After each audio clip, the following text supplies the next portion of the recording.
Bonjour. Alors pour la séance 9 de la boîte à merveilles, on va voir ce qu'on appelle le récit enchâssé ou bien le flashback à partir d'un texte qui parle de la famille de Sidi Mohamed. Alors voici le support. Un apprenti de mon père, Driss le Teigneux, frappa à la porte d'entrée. Donc un apprenti, c'est quelqu'un qui est en train d'apprendre. C'est un garçon c'est un jeune homme, un jeune garçon qui travaille, c'est un jeune qui travaille avec M'Allim Abdeslam qui s'appelle Driss le Teigneux, donc c'est un apprenti, ça doit être un jeune. Alors il vient, donc frappa à la porte d'entrée, il demanda un couffin pour faire un autre marché. Parce que normalement à cette époque, donc les apprentis qui travaillent avec les grands M'Allim, qui travaillent par exemple dans un atelier ou bien dans un magasin, alors là ils font en même temps les commissions. Ils font le marché pour la famille du M'Allim. Pour la famille du M'Allim. Donc, il demanda un couffin pour faire notre marché. Ma mère lui recommanda de choisir une viande sans trop d'os et des fèves vertes bien tendres. La situation de mon père était assez prospère. Donc ici, il nous parle en général de la situation du M'Allim Abdeslam. Alors, papa d'origine montagnarde avait au début éprouvé des difficultés à gagner sa vie à Fès. Alors,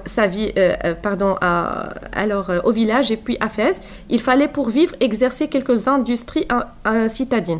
Alors là, j'aimerais bien vous parler de ce récit, alors écrit en mauve. Alors ce paragraphe, vous voyez que Ahmed Sfraoui parle des origines, ça veut dire des origines de son père, avant de venir ici à Fès.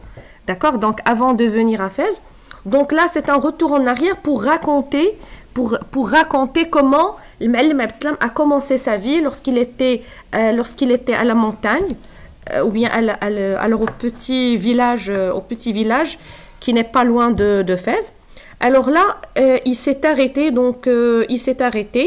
ici de parler de Driss le Teigneux pour parler dans ce paragraphe des origines et des commencements du M'Allim Abdeslam. Alors mon père se souvint avoir été dans l'atelier de l'un de ses oncles, tisserand de couverture. Il loua un coin dans un atelier. Il faisait honnêtement son travail. Bientôt ses articles furent très disputés, donc il était honnête, quelqu'un qui ne triche pas, qui ne ment pas, qui travaille sérieusement. C'est la raison pour laquelle ses articles furent très disputés, ça veut dire ce qu'il vendait, ce qu'il fabriquait pour le vendre ensuite, et le ménage jouit d'un certain confort. Donc là, alors rapidement, il nous a parlé des commencements et de l'évolution matérielle de son père et de sa famille par la suite. Donc Driss revint chargé de son lourd panier. Donc regardez, il a commencé par Driss et puis il est revenu pour nous parler de Driss, l'apprenti, chargé de son lourd panier. Ma mère en fit l'inventaire. Nous avions de l'huile, du charbon et de la farine pour tout le mois.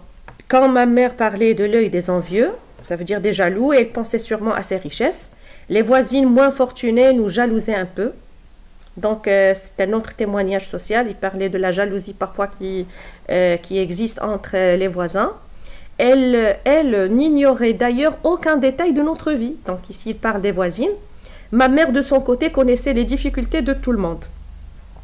Ça veut dire que tout le monde connaissait tout ce qui concerne tout le monde. D'accord? Donc, ça a été la curiosité. Donc des gens qui savaient tout concernant les autres.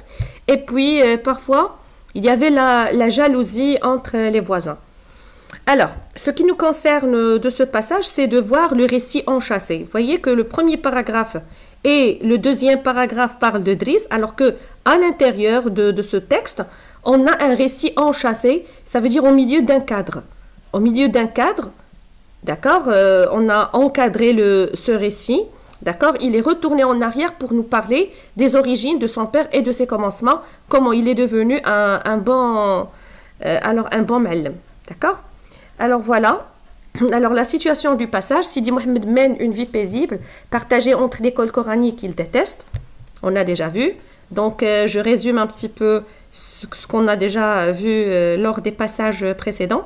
Et la maison où il assiste à différentes scènes Notamment, il vient d'assister au lever de toute la maison avec les formules de politesse, les préparatifs du petit déjeuner et ce cérémonial habituel dans chaque ménage.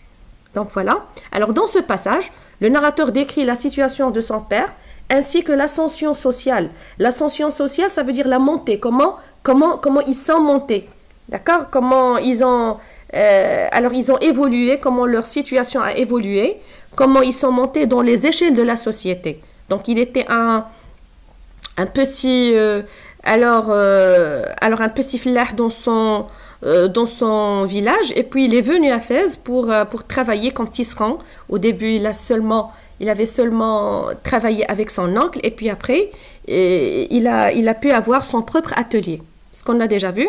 Alors l'ascension sociale de sa famille, en effet, il évoque à travers un flashback, c'est-à-dire un retour en arrière, alors les efforts et les sacrifices qui ont permis à son père d'améliorer les conditions de vie des siens, c'est-à-dire les conditions de vie de sa famille. D'accord? Donc le Muallim al-Islam, grâce à son honnêteté et son travail sérieux. Alors pour la structure du texte, comme on a vu, le premier paragraphe, la maison de Sidi Mohammed, l'arrivée de l'apprenti Idriss, donc ça c'est le récit cadre. Deuxième paragraphe, le village, la ville, l'atelier, parler de la maison, de la description de l'évolution de la situation du père, ça c'est le récit enchâssé. Alors qu'est-ce que ça veut dire enchâssé? On a dit, c'est fixé dans un encadrement, d'accord? C'est inséré, c'est inséré dans un cadre. Alors comme si le premier et le troisième paragraphe est un cadre, et ce qui est à l'intérieur est le récit enchâssé tout simplement. Donc c'est le flashback ou l'enchâssement d'un récit dans un autre. Alors le troisième paragraphe, c'est le retour de Driss, donc c'est la maison et le retour de Driss, c'est le récit 4. Voilà. Alors pour l'évolution de la situation sociale du père, alors ce tableau résume ce qu'on a déjà vu dans le passage. Alors au début, un village de montagne, le père paysan éprouvait des difficultés à gagner sa vie et celle de sa jeune épouse. Fès, après avoir quitté son petit village, le père travaillait dans un atelier de l'un de ses oncles, tisserand de couverture. Après un coin loué dans un atelier, il a loué, d'accord? Ça veut dire que ce n'est pas son propre atelier. Puis il loua un petit coin dans un atelier et s'acheta quelques matériels pour débuter son travail. Finalement, son propre atelier, grâce à son honnêteté et son sérieux, il évolua et améliora sa production pour fonder son propre atelier. Voilà.